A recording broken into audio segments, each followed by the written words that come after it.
How's everybody doing? My name's Nick. If you don't know, I do a lot of work on the truck videos, working in the shop. Sometimes I do a construction video in my house, but I'm sort of in the middle of this Ram 2500 build. It's 2021. I've done like 60 videos. I'm very close to being finished with it. I'll link to some of those videos in the description. I also buy older cars. I work on my wife's car. She's got a Grand Cherokee. I just picked up this. This is a 2000 Yukon XL 2500. I haven't done a video on this yet. It's freaking mint. It's just an incredible condition, and it had 165,000 miles. It was one owner. We'll talk about this in another video. But recently, I just kind of started sort of a series of videos that I want to do, all centered around reliability and what it really means to have a reliable vehicle, because I don't think it's ever been defined. If people talk about reliability and like this car is reliable, why? Why is it reliable? Because it's got 50,000 miles on it and it hasn't had a problem yet? It's not supposed to have a problem. So what really is reliable? And I did the first video of this. I'll link that at the top of the description. It's basically new vehicles. They're dangerous to me. They're very dangerous because they're very expensive to fix right now. They're very hard to fix. Parts are so expensive. The maintenance is expensive. It's crazy. And known things, you don't know what's going to happen yet on a lot of these newer vehicles. So I think that check that video out. But I really, even though I have a new vehicle and I do love it, it's only got 30,000 miles on it. So you just never know. You never know. If you want to drive the most reliable vehicle, right? Lease your vehicle, don't touch it, give it back at 36,000 miles. Do that every single time. You will never have to fix a problem. Ever, you will never have to fix a problem. That is the most reliable vehicle there is, period. But we all, we can't do that, right? I couldn't do that with the Ram because, geez, give this thing back.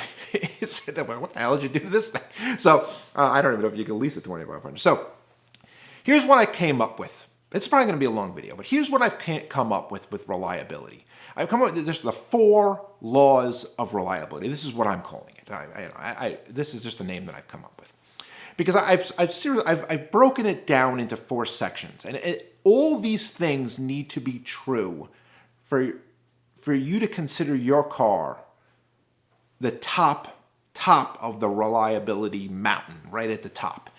If people say Toyota's the most reliable car, not according to my definition. Some might be, yes, but I don't go by brand, and I kind of don't even go by model. There's a lot of things to consider. So let's start out. Let's start out with the one that everybody thinks is just you can rely on your car, right? You can rely on the car. That doesn't mean that the car doesn't break, okay? Because every car breaks. So here is what I think. The common problems are, it's a known situation. You have a list of the common problems. You know what's going to happen to this car, right? Now, that kind of excludes brand new cars, but not really, because brand new cars shouldn't break, okay? So a brand new car, I would consider, do you have a known list of, there are no common problems because it's brand new, right? It's brand new. There might be common problems when it gets to 75, 100,000, you might start seeing it, but you should have no problems on a brand new car. So you can rely on that car. Now, older cars, you need to see that list of common problems. You need to understand them, and there needs to be no killer problems on that list. I'll throw one out there. The Subarus from the early 2000s, I think, and early 2000s head gasket. Like 50% plus of the Subarus had head gasket problems. They were just freaking head gaskets all over the freaking place. They engineered that problem out. They took it very, very seriously. They engineered that problem out. Then they started to have an oil consumption problem, which doesn't sound like a real problem, but it is to a non DIY mechanic person, or just I don't understand car, a person that just doesn't understand cars at all. So they see that light come up, they could think it's gas. And what happened? People were blowing up engines. I personally would rather have the low oil one than the head gasket one, clearly. And we did actually have a Subaru Outback in 2013. That thing sucked down oil like you would not believe, and we just had to keep on it. You just had to keep on it. Honda. Most people think Honda is the freaking top of the line. It's Toyota and then Honda. It is. But Honda, for a very long time, had terrible transmissions. Transmissions would go at 75,000 miles, just explode in multiple different models of their car. They got rid of that. They engineered that problem out, and they're just way better now, without a doubt. But they had killer problems. So you got that list. There's no killer problems on it. The next thing is very, very much your car specific, and that is you understand the history of this specific car that you own. Meaning, let's say you bought it at 0 miles and you now have 150,000 miles, that's what this thing was. This person bought it at 0 and they took it to 165 and then they traded it in. You understand the history of the car. Now, I bought this car. I understood that this person really took care of this car. The car is mint. There's no rust on it. I'm in the Catskills. This thing should be rusted to hell. It's not. It's rust-free. You open up the hood. I don't know. Maybe you can see it right here. There's a belt, a new belt tied around this spot right here. If the belt breaks, he's got one right here. This person was very, very serious about car maintenance. Very serious. They did not drive the car in winter. The reason you know that is because it's rust-free. They only drove it in the summer. They towed their boat to a lake, and that's it. That's why they got the 2500. Now, it's a known vehicle. The history is known. 1 owner, 2 owners, 3 owners, depending on how many miles. You start getting into 5-owner cars, very, very dangerous. Very dangerous. There is not really a known history. Now, if you look at a car that's 25 years old and it had 5 owners, and it's completely mint, sometimes it's too good to pass up. Even if it's got mechanical problems, you'll work on the mechanical problems, because in reality, a lot of times fixing the body of a car is way more expensive. It really is way more expensive. And it's a lot more difficult DIY. Doing auto body work, right? Doing body work is, you really need to be an artist. You do not need to be an artist to work mechanical stuff. Sometimes you got to be an artist to figure stuff out, like a diagnosing. But a lot of these older cars, you don't really need that. But accidents. Do you know if it's been in any accidents? Can you really look at everything and say, yeah, okay, this has not been repainted right here. Oh, something doesn't make any sense here. This plug looks like it was hit with some overspray. Something happened here, but it doesn't show it on the Carfax. A little bit dangerous. So knowing if it's been in accidents, knowing if it's had big problems, knowing if maybe if the car has a killer problem and it's been changed, it happened and it was fixed, and now the person's selling the car. Well, was it done by the dealer? If it was, that's probably going to be a good car to buy for a certain amount of time if you can get it for the right price. Knowing who fixed it, this is big. Generally speaking, if they bring it to the dealer, it's going to get done right. Okay, is it possible that it's not? Yeah. But usually, if they have a list of receipts from the dealer, that's someone you can trust. Not only that, but things get changed at the dealer that maybe didn't really need to get changed, right? People that bring it to the dealer can spend the money. The dealer says, this is supposed to be changed at 75, but you got 68. I'm in there now. You want me to just swap it out? Yes. Things get changed early, which is a good thing and a bad thing sometimes, actually, right? Because if you got the car at 150 and this was changed at 60 and it's supposed to be changed at 75, well, now it's got 15,000 more miles on it. Knowing that from the history, look at this. This thing is older and it's probably going to need to be changed right now. You can use that to your advantage when you're buying cars. So that is what I think about you can rely on the car. All right, the next one is you can rely on yourself. Now, that sounds like you can fix everything that goes wrong with the car. No. In fact, I'm fixing this car right now. I'm doing preventative stuff. So I'm going to be jumping around a little bit. I'm filming other videos at the same time. You can rely on yourself doesn't mean that you can fix anything. It may mean that this particular car, anything goes wrong with this car, I don't care what it is, I can fix everything. I can fix everything myself. And one of the reasons I have the time to fix it, that's good, because it's a third car. So we have other cars that we can use. But also I just know this car front to back because I've owned a ton of them. So that is part of it. But it doesn't have to be the only thing. Is maybe you can fix some of the things and you pay somebody to do the other stuff. But the key is this, is that you can do the fixing and maintaining yourself the right way or you can pay somebody to do it the right way. There's nothing else. You either do all the fixing yourself and the maintaining yourself, or you pay somebody to do it the right way, or you do it. That's it. If you do not maintain your car, you cannot say you have a reliable car. Period. Okay, period. This is a short one. I mean, it's that simple, okay? Now, sometimes you just don't know. Where to next Overland? I've watched a bunch of this guy's videos. Great. The guy makes unbelievable. They're funny. They're informative. And when I was researching, I'm doing a video, LX470 and Land Cruiser versus this car. We'll see that in the future. Basically, which is the better car, right? Which is more reliable, capable, everything. I'm not gonna do any spoilers, but it's close. It's close. And I was watching one of his videos, and he said he was doing the timing belt for his LX470. He brought it to a mechanic. They did the timing belt, and they used an aftermarket timing belt. And I don't think he really understood the ramifications of that. And the mechanic probably didn't either, maybe, because he didn't inform the person that they're not as good as Toyota, these belts. And what happened? 50,000 miles or something later, belt broke, bent the valves, and now I guess he got a new engine. It's really just a terrible situation. So when you fix and maintain your car, like on a Toyota, on an LX470 or Land Cruiser, you do not use aftermarket parts. And a lot of these other cars, like this car, you can use aftermarket parts. So why is that? Well, because there's a lot of these cars, this platform, there's millions of them, which means there's competition between aftermarket parts, which means they have to make them better and they have to make them cheaper. So you can use aftermarket parts on this car. You cannot do that on a Toyota or a Lexus in, let's say, the Land Cruiser. There's just not enough of them, and they're not good enough. You buy a Toyota or you buy a Lexus because the parts are Toyota/Lexus. That's what makes them great. If you replace all those parts and put aftermarket parts, you do not have a Toyota anymore. You don't. You have a car that was built in China. That's what you have.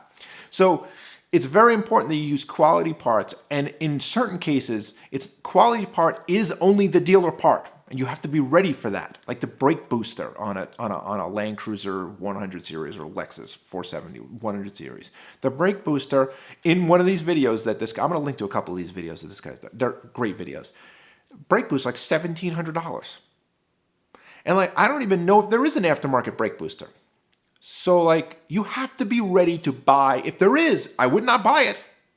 You do not want. I don't care. Oh man, it's $800 to buy this aftermarket brake booster. It's $1,700. I should spend it. No, that's bad. You do not want to do that, because if it lasts half as long, it's the same price. You want the reliability. You want the reliability. You don't want to be worrying about when it's going to go bad. So you buy quality parts. You maintain it on the intervals. You have that list and you follow it. It's that simple. Okay, the third law is you can rely on the community. Now, there's a lot of different ways you can rely on the community. It's not just like there's a cult following around a specific car, like the 470 and the Land Cruiser, cult following. You can find information on that car very easily, even though a lot of them weren't produced, right? Forums, YouTube, everybody, just meetups. I mean, totally cult following. Information is out there. This car, there's a lot of people talking about this car. It doesn't really have a cult following as of yet, but I think there might be later on, because people are slowly realizing how amazing the GMT 800 platform is. A lot of people know it, but they think it's just like a working man's type of vehicle. But beyond that is that it's not a cult following, but there is a big community because a lot of them were sold. You see what I mean? So and they're still on the road. There's millions still on the road of the GMT 800. So a lot of things. So it just doesn't have to be like Toyota. Like Subaru, I mentioned before, there is a Subaru enthusiast people out there, and it can all be centered around like a 2.5 engine. Somebody was talking about that in one of my previous videos in the comments and mentioned the 2.5. There's a lot of the Subarus out there with the 2.5. It's a known entity among the community. You can find videos on it explaining everything. So if you have a car where the community, and maybe it's even not people that are obsessed with the car, but there's mechanic videos on YouTube where people are fixing this car, right? They're always fixing the common problems with the car. They're putting the videos up. There's just a Rolodex of information that I would consider a car that you can rely on the community. The information is out there. A car that I don't think you can rely, Lotus Esprit. Okay, a Lotus Esprit is like, it was my favorite car of all time for probably 25 years, right? I still wish I had one, but it's not a reliable car, and it's not a car you can really rely on the community for. There are people that love it, but it's not enough information. The DeLorean, like Legit Streetcars, he bought that one.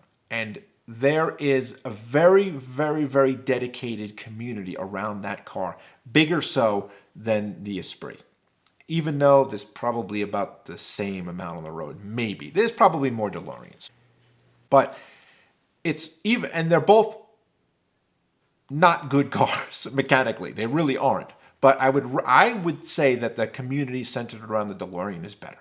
So it doesn't have to be that a lot of cars are produced. It just means that if very few cars are produced, there needs to be a serious cult following around that car, and the people need to be willing to give up the information and take the time to help other people with it. And also, it could be a car that is not heavily modified. Like a DeLorean is not really heavily modified. People want to bring them back to stock. There's a known things. Known things are happening there. That's really important as well. Corvettes get modified. There's a big community around them, but there's a lot of Corvettes. So there's a different combinations of reliable communities out there.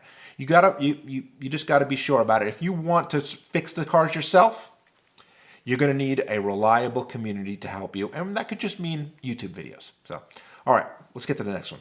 The last law is you can rely on the industry. Now, what does that mean? It means that one is that you have a mechanic near you that you trust, that you've been going to a while, you know they do a good job, you tell them to use OEM parts, they'll use OEM parts, they don't care, they're not trying to use bad aftermarket parts and charge you for new parts, and they charge you for good parts. They're not doing that. They're someone that even like your town or your city knows is a great mechanic. The reviews are great. This is someone you can trust. Now, if there isn't somebody like that, you have a dealership near you. Okay? Meaning you can't do this stuff yourself. You want it get done right. You can rely on the industry. Now, a quick story. 2016, we came up here full time.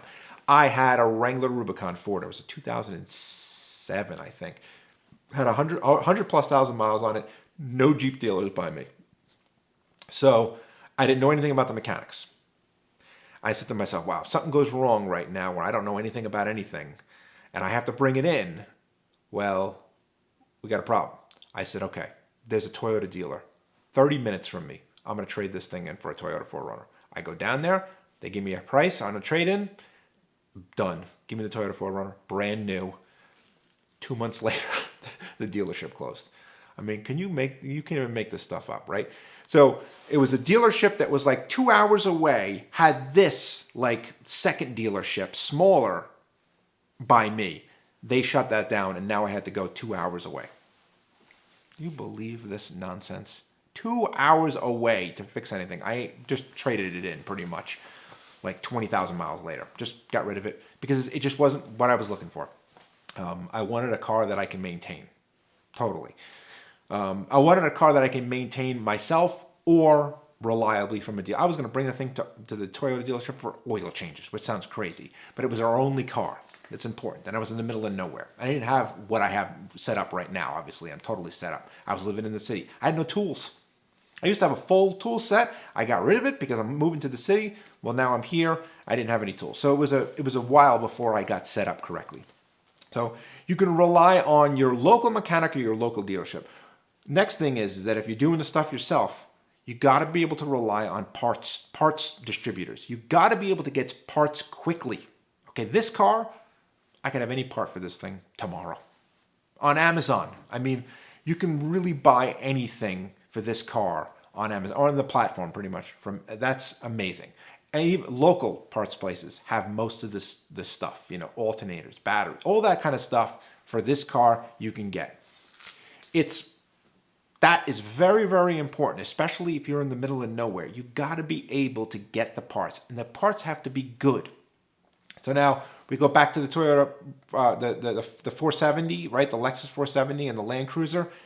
The parts are good, but you have to get them OEM. So that may take some time, right? You might have to go drive to the dealer, and you know, do you have this part? And yeah, you drive 2 hours and 2 hours back to get the part that you need, if you need it right now. That's not great. You know, that's not great. If you can only get the part from a dealership, or it takes 7 days to get it by mail, or the overnight is freaking $50 or something like that. Not great. Not a great situation, but possible. It's better than, say, a 60-year-old car that's extremely rare and the parts are, you just can't get them anymore, and you have to use used parts. Now, used parts are important. This is like one step above, is that if you have a car like this particular one where there's just junk ones all over the place because they rust out, well, you can get a lot of used parts. Used engine. This engine goes for some reason. If I do something stupid, I can have an engine in this car used tomorrow. There's probably 10 of them within 30 minutes of here. And that is the top. Now, go back to the 470. Yes, you can get an engine. It's going to be new from Toyota. Now, that's incredible that they just make this engine for a car that's, say, 20 years old, right? They just, boom, you can just get it right from Toyota. Well, that's big money. That's big money. Buying a used one, not so great. Where to next? He probably got a new engine. I don't know for sure, but I'm assuming he got a new engine. That's serious dough. That's an incredible amount of money. So it's important that you can rely on different sections of the industry, whether you're getting it done by somebody or you're doing it yourself. So these are my 4 laws. It doesn't mean you got to hit every single one, but if you want to say that you got the most reliable car in the world, or let's say the US or whatever, you got to hit every one of those. You got to hit every one. Like I just mentioned the parts thing. If the parts are really cheap, that's not a part of reliability, but that's definitely a bonus. That's when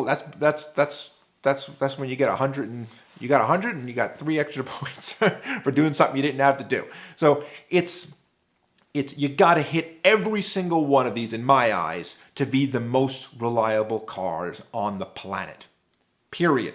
So that doesn't mean you don't have a reliable car if you don't hit this, but if you want to have the most, that's what I view. So this is a video I'm probably going to reference a bunch in the future. This is just my thoughts on it. I think I covered everything. I've been thinking about this a lot. I've actually recorded this video, I don't even know, a zillion times. Twice I've had it finished and edited. And I was like, it's not clear enough. And that's when I said, I got to break it down into sections. And that is, you can rely on the car, you can rely on yourself, you can rely on the community, you can rely on the industry. Those 4 things, I think it's digestible now. It's a lot of information, but I think it's digestible. And if you're talking about that's a big statement. You can't just say, oh, it's because it doesn't break. Why? Give me all the different things, because all of it matters. Okay, everyone, I will catch you on the next one. See ya.